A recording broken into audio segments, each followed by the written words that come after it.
Global star Ram Charan నటిస్తున్న movie team Ram Charan confidence చూస్తే hit కొట్టేటట్లే ఉంది. పృథ్వీరాజ్ మాటల్లో చెప్పినట్లయితే సీఎం వర్సెస్ అవినీతి గురించి అన్నట్టుంది. అసలు సీఎం అయిన ఎలాగయ్యాడనేది ఇంకొక పాయింట్ ఉన్నది.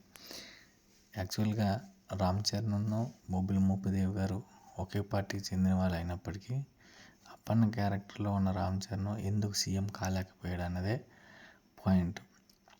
మోపిదేవి దౌర్జన్యాలతో అప్పన్న ఎలా ఓడిపోయాడు, ఎలా సీఎం కాలేకపోయాడు, అప్పన్న క్యారెక్టర్లో ఉన్న రామ్ చరణ్, శ్రీకాంత్, సుందరకని గారు వీళ్ళందరూ ఒకే పార్టీ చెందిన వాళ్ళు అయినప్పటికీ మోపిదేవి గారు ఎలా సీఎం అయిపోయారు, ఎంత మొత్తం ఎలక్షన్స్ ఎలా జరిగాయి, అవినీతిగా అంతా కొట్లాటలో జరిగింది మనకి ట్రైలర్ చూస్తే అర్థమవుతుంది.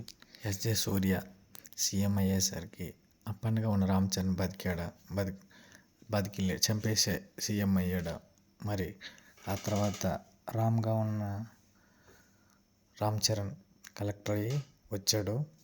మరి ఐపీఎస్గా ఉన్న రామ్ చరణ్ ఎవరు, లుంగీతో కట్టుకున్న రామ్ చరణ్ ఎవరు, అంత అన్ప్రెడిక్టబుల్గా ఉంది.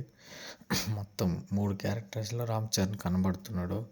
అసలు లుంగీతో ఉన్న రామ్ చరణ్ కత్తి పట్టుకుని ఫైటు, ఆ మాస్ ఎలివేషన్స్, ట్రాక్ మీద రౌడీలను పడుకోబెట్టడం, ఇదంతా చూస్తే పెద్ద మనకి కన్నుల పండగ కాబోతుంది. జనవరి 10న అందరం మనం సిద్ధం కాంది. ఎంత కామెడీ కూడా కనిపిస్తుంది. ఎందుకంటే వెన్నెల కిషోర్, బ్రహ్మానందం అందరూ ఉన్నారు. Please like, share, subscribe.